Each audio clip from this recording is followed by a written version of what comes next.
So to play quick math, tap start game, and you have to sum all these equations. So you have 13 minus 5, that's 8, and 1 times 3, that's 3.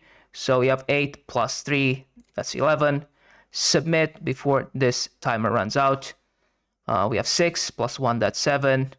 And this is 12. So 7 plus 12 is 19.